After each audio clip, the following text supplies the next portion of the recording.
Just before dawn, when pale mist drifted slowly across the quiet valley and distant temple bells trembled through the cold air, a samurai named Masato stood alone in the inner courtyard of an old mountain residence.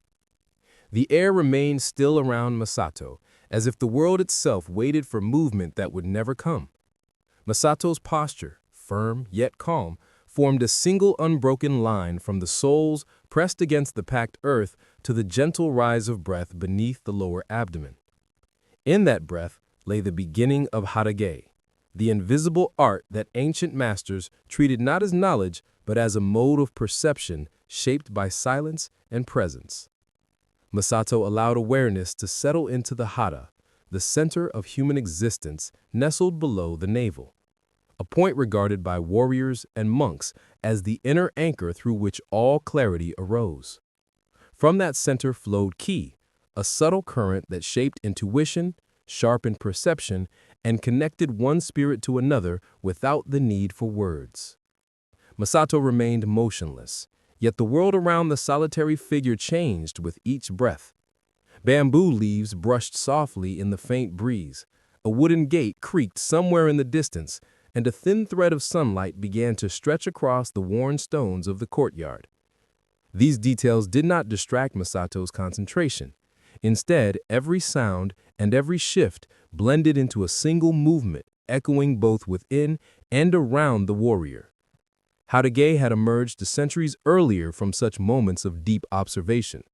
Born out of Zen discipline, it expressed the worldview in which communication extended far beyond speech. The people of medieval Japan understood the weight of silence, the meaning carried by posture, gaze, distance, and the almost imperceptible tension of breath. In this culture, Haragei became essential, a quiet language able to reveal intentions, fears, sincerity, or deception long before a single word passed between individuals.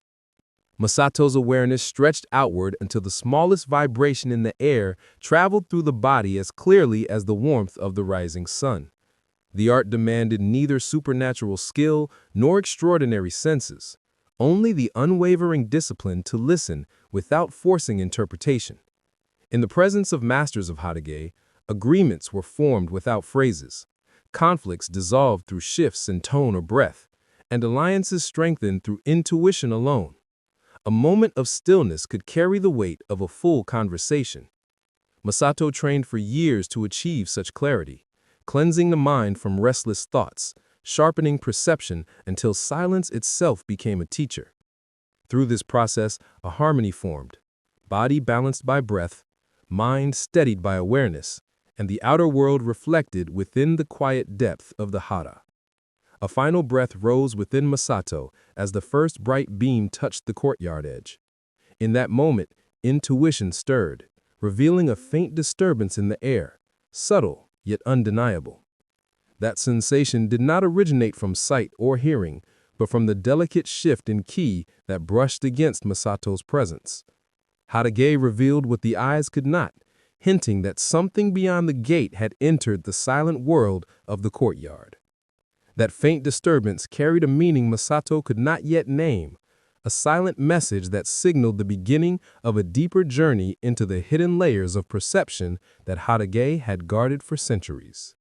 Morning light slowly filled the courtyard, drawing soft patterns across the stones, as Masato shifted a fraction of weight onto the balls of both feet. The movement was almost imperceptible. Yet within Masato's body, a deliberate descent of awareness began, flowing gently toward the hara, radiated outward, shaping perception and binding spirit to environment. Masato learned long ago that Haragei emerged not through effort, but through surrender. Surrender to silence, to breath, to the subtle tension of the world. With attention anchored deep within the abdominal core, the faintest vibration in the air became as distinct as the sound of a distant bell. The courtyard's stillness no longer appeared empty. Instead, it pulsed with an invisible life that responded to Masato's presence with extraordinary sensitivity. During early years of training, Masato often struggled to understand how hara and ki interacted. Masters repeatedly reminded students that the hara served as the axis of equilibrium, stabilizing the physical and emotional self, while ki formed the continuous flow extending into every direction. With time, Masato discovered that these elements were not separate forces, but different expressions of a unified state. When the hara remained unsettled, ki scattered like smoke, causing perception to blur. But when the hara settled fully, ki flowed with unbroken clarity. Samurai traditions preserved this teaching through unique practices, slow, grounded steps that cultivated balance, controlled breathing that deepened presence, and long periods of observation that sharpened the intuitive sense. Through these rituals, Masato developed the ability to feel another person long before encountering a shadow or hearing a footstep. Haragei provided a means to detect intention concealed behind formal politeness, to recognize sincerity through posture alone, and to anticipate deception from the slightest tremor of breath. As Masato's awareness unfolded into the surrounding space, the courtyard revealed a depth that transcended ordinary sight. Morning wind, drifting across the tiled roof, seemed to carry a muted whisper. Sunlight resting upon the stones reflected a warmth intertwined with memory, and distant birdsong expanded into a living rhythm that shaped the entire atmosphere. Haragei allowed Masato to become part of this rhythm instead of an observer standing apart. Within such harmony, actions did not require calculation. Thoughts no longer rushed ahead of the present moment. Intentions aligned naturally with circumstance, allowing decisions to rise without hesitation. Warriors trained for this state not to fight more efficiently, but to live without conflict between inner impulse and outer reality. In that unity, Haragei ceased being a skill and became a way of existing.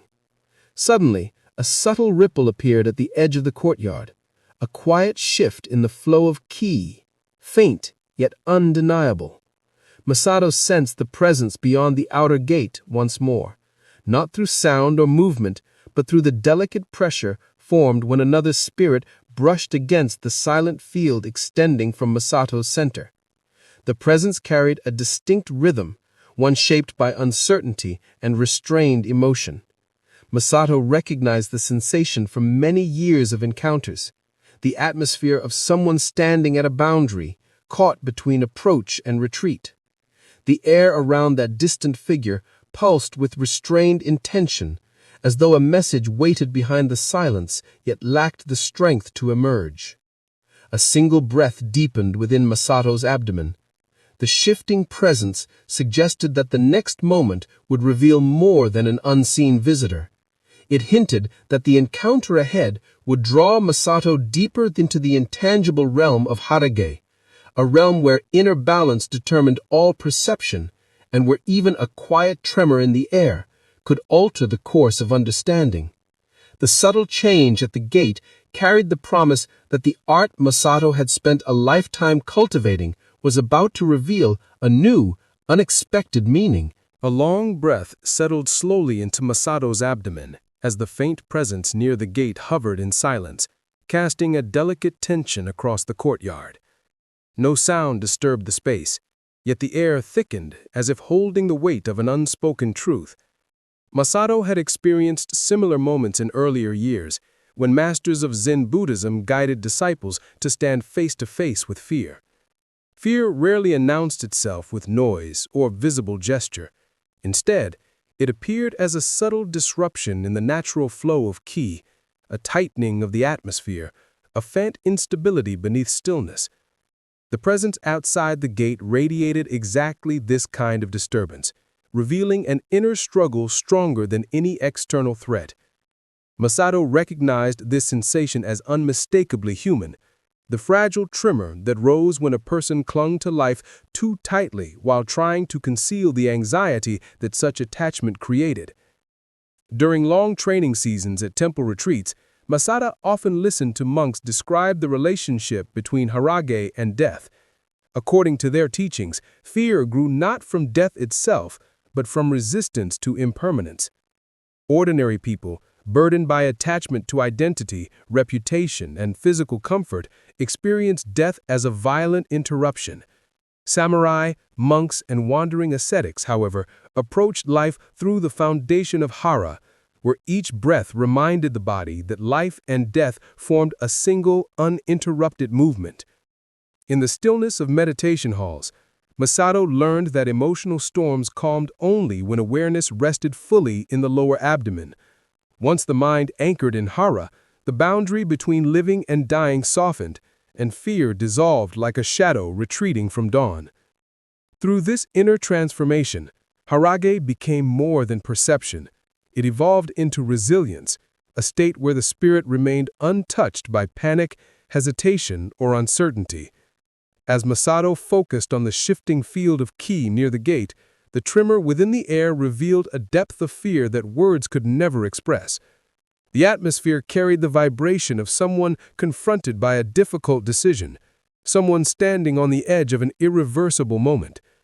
Not even a whisper passed through the space, yet the silence revealed more than speech could offer. Masato understood that Haragei functioned as a bridge between individuals because it communicated emotions that often remained hidden beneath controlled expressions. In battlefields of earlier generations, this silent awareness determined life and death. Warriors who lacked spiritual grounding might lift a sword with strength, yet falter at the decisive moment, their Haragei collapsing under the pressure of fear. In contrast, individuals whose hara remained steady moved with serene clarity, acting without hesitation even in the presence of danger. That clarity often unsettled opponents before blades met, for the sight of a calm spirit facing death mirrored the open sky, unpredictable, unyielding, and free. Masato stepped no closer to the gate, yet awareness extended farther, entering the invisible space where another person's uncertainty lived. The tension drifting outward from that point reminded Masato of political councils described in historical accounts, where silence disguised fear and small misunderstandings grew into disastrous choices. In those moments, Haragei revealed truths that leaders refused to acknowledge, and the inability to confront internal fear led nations toward irreversible paths. Masato sensed that the presence outside the courtyard struggled with a similar constraint, as though a confession waited behind the breath, but lacked the courage to form into words. The atmosphere pressed inward with each passing second, filling the courtyard with a quiet plea for understanding. A faint shift in sunlight slid across Masato's sleeve as the presence near the gate edged closer to a decision. The subtle tremor in the air suggested that the silent visitor carried a message capable of altering the direction of the day, perhaps even the rhythm of the events that would follow. Masato's attention deepened, anchoring fully into the hara, allowing the flow of ki to remain steady and clear. Within that steady flow, a quiet realization emerged. The true test of Haragei was no longer about sensing fear in another, but about recognizing the reflection of that fear within one's own spirit. And in that fragile moment, the air hinted that the next choice would uncover something Masato had not yet faced, a truth that waited patiently in the stillness, preparing to step forward. The tremor lingering near the gate gradually softened, yet the atmosphere around the courtyard changed in a way that signaled a deeper shift. Masato remained centered, grounding awareness in the steady pull of the hara, while the surrounding silence began to echo with memories that did not belong solely to the present moment. Haragei, once a pure spiritual discipline cultivated by monks and warriors, carried a long history shaped by both clarity and distortion.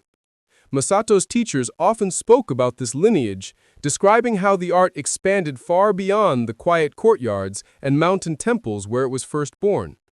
Over time, Haragei entered the circles of statesmen, military strategists, and influential families who relied on subtle communication to manage delicate relationships. Each group reshaped the practice to suit its own needs, and with each transformation, a fragment of the original essence faded. During the early centuries, Haragei served as a bridge between philosophy and everyday interaction. Zen monks used it to sense emotional turbulence in students during meditation, noticing slight variations in breath or posture that revealed hidden agitation. Samurai adopted the art to navigate the fragile dynamics of loyalty and suspicion that often determined survival. Quiet observation allowed warriors to detect betrayal long before spoken words confirmed danger. Aristocrats, immersed in rigid court etiquette, depended on Haragei to interpret subtle gestures that conveyed approval, hesitation, or opposition. At its best, Haragei protected relationships from abrupt conflict by allowing individuals to perceive truth beneath the layers of formal speech. Masato learned these stories during long evenings in training halls, where aging masters described how silence once functioned as a powerful language capable of preserving peace. Yet those same teachings also warned about Haragei's darker transformations. As the practice entered political structures, silence became misinterpreted as consent. Intuition was replaced by assumption, and unspoken tension was often mistaken for agreement. Leaders in certain eras began to treat intuitive impressions as unquestionable truth, even when rooted in personal bias rather than spiritual clarity. Masato recalled historical accounts from the late 19th and early 20th centuries when government councils relied heavily on this distorted version of Haragei. Officials feared expressing disagreement openly, choosing polite silence instead. That silence accumulated like unspoken fog, clouding judgment until small misunderstandings grew into dangerous illusions. Masato often imagined those chambers, rooms filled with polished wood, elegant screens, and quiet men who refused to speak their doubts, each believing that intuitive understanding alone would guide national fate. The story grew darker during the years leading toward the Second World War. Masato's teachers described how military and political leaders failed to communicate openly, relying too heavily on unspoken cues that no longer reflected truth. Critical decisions were made without direct confrontation, and silence was interpreted as unified resolve. Misplaced confidence replaced clear analysis. Haragei, stripped of spiritual grounding, became an instrument of confusion. This distortion contributed to catastrophic choices that reshaped the entire country. In training halls, Masato listened to these accounts with a sense of quiet grief, aware that the art designed to promote harmony had been twisted into something that obscured reality instead of revealing it. A faint shift in the present moment drew Masato's attention back to the courtyard. The air near the outer gate carried the unmistakable vibration of someone preparing to step forward, someone torn between fear and necessity. The tension emanating from that point resembled the same kind of unspoken conflict described in those historical stories, a conflict born when thoughts remained hidden too long. Masato allowed ki to expand outward once again, steady and unbroken, offering a clarity that might encourage this silent visitor to emerge from hesitation. Sunlight intensified along the courtyard stones, casting long shadows that stretched toward the gate. Within that shifting light, Masato sensed that the approaching moment would demand more than awareness. The presence beyond the gate seemed ready to reveal something weightier than ordinary news, something that would test whether Masato's understanding of Haragei remained rooted in clarity or vulnerable to the same distortions that once altered the fate of nations. The air thickened with anticipation, hinting that the truth waiting behind the gate carried the power to reshape the path unfolding before Masato. The quiet tension surrounding the gate finally settled into a calm vibration, yet the atmosphere remained charged, as if the world prepared Masato for a shift that would draw the old teachings of Haragei into clearer focus. Masato let breath descend once more into the hara, allowing the flow of ki to spread gently through limbs and into the open space of the courtyard.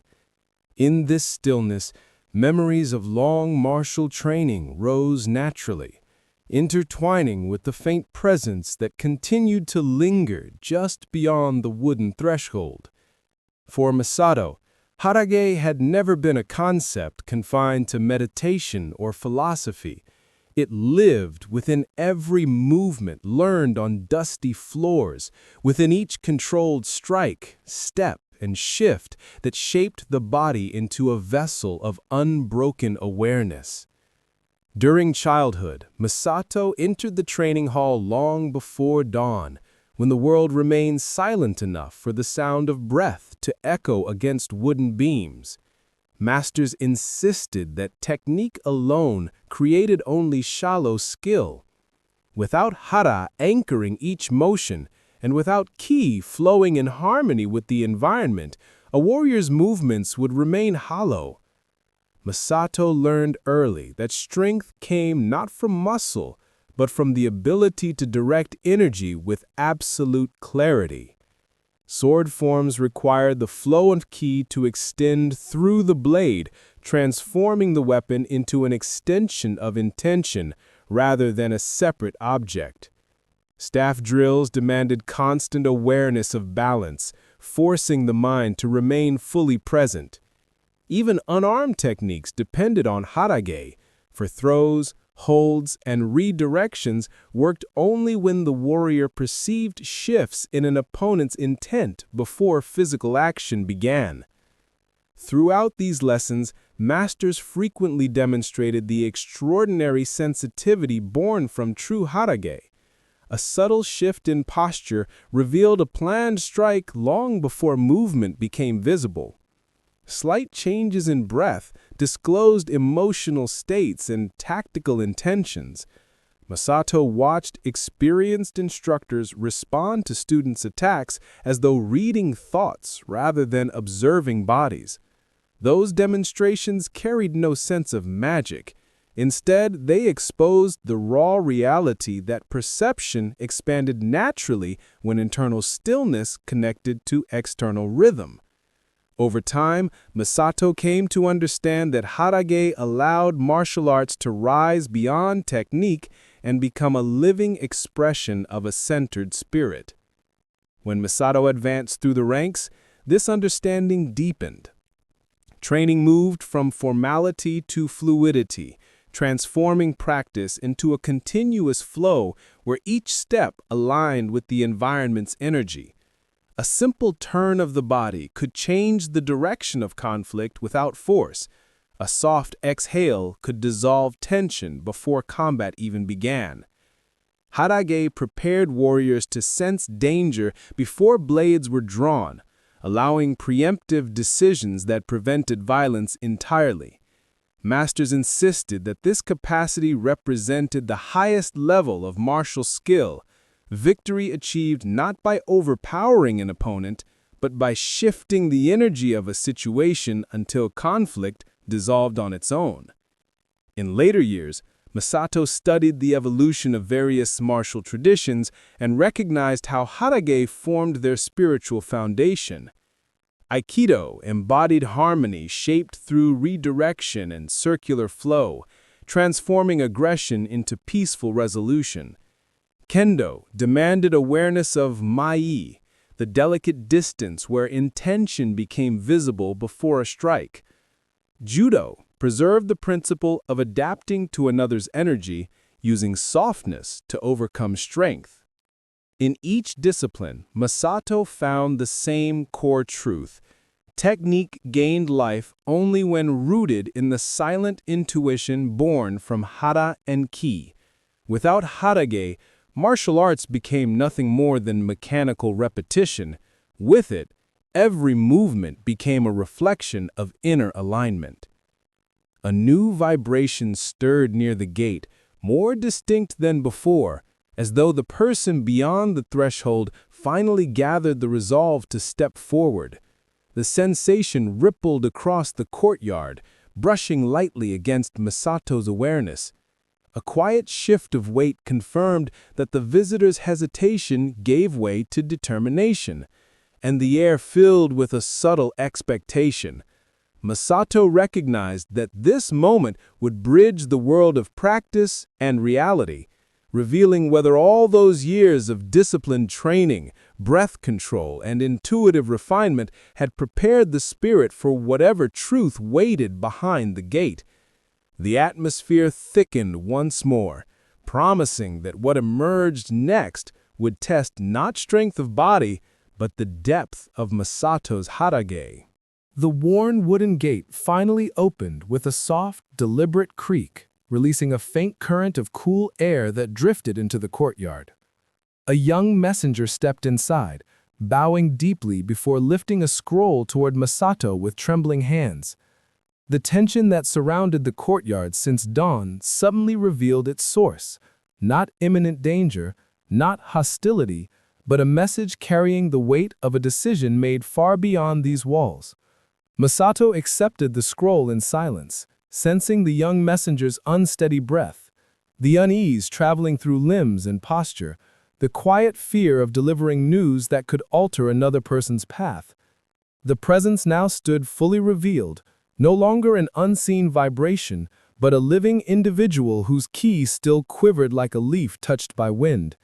Masato allowed awareness to settle deeply into the hara, steadying the atmosphere around both figures, ensuring that the messenger's uncertainty would not grow heavier than necessary. The scroll contained a summons from distant retainers seeking guidance. A conflict simmered on the horizon, not yet violent, but heavy with the potential to spiral into unnecessary struggle. Masato read the message slowly, letting each character settle into memory. The request did not demand force, it demanded clarity. Those who sought counsel believed Masato capable of perceiving the unseen threads that bound people, intentions, and events together. Through long years of discipline, Masato understood that such guidance required more than judgment. It required the ability to see the invisible flow of energy shaping the choices of others. Haragei offered exactly that, a way to recognize truth without relying solely on spoken explanation. Yet the message also reminded Masato of the dangers described by past masters. The danger that intuition might be mistaken for certainty, that silence might be interpreted as agreement, and that spiritual awareness might bend into arrogance if not rooted firmly in humility. Holding the scroll at the boundary between sunlight and shadow, Masato remembered the earlier distortions that once turned Haragei into a tool of misinterpretation. Generals and ministers of previous generations failed not because intuition guided them, but because pride disguised itself as intuition. True Haragei demanded constant awareness of this trap. Only with a clear hara could a warrior discern the difference between authentic perception and personal assumption. Masato closed the scroll, allowing a calm breath to return strength to the lower abdomen. The courtyard's atmosphere shifted once more, now filled not with tension, but with quiet resolve. The messenger watched silently, waiting for a sign that the message had been received with understanding rather than judgment. After a long moment, Masato stepped toward the center of the courtyard, letting sunlight fall across the worn stones. Every step aligned breath with movement, creating a steady rhythm that reflected the harmony long cultivated through martial training. The spirit within Masato did not tremble at the prospect of conflict, for awareness rested in the hara, where fear lost its ability to distort perception. Haragei had taught Masato to sense the world without being overwhelmed by its turbulence, to act without gripping too tightly to expectation, and to guide others without imposing personal will. The summons from afar represented not a challenge of sword or strategy, but a test of inner clarity, an opportunity to demonstrate that a warrior's strength did not come from the blade, but from the silent space within. Masato looked toward the open gate. The world beyond it shimmered with uncertainty, carrying both risk and possibility. Yet within the center of Masato's being, a simple truth settled like falling dust. Haragei existed not to control others, but to control one's own spirit, to understand life without relying on words, to navigate the world through a balanced flow of energy anchored in humility. The messenger stepped aside, leaving a clear path into the unknown. Masato prepared to cross the threshold, knowing that the next steps would require everything learned through a lifetime of disciplined presence. The gate waited, open and patient, promising that the journey ahead would reveal whether the silence within Masato could guide not only perception, but destiny itself.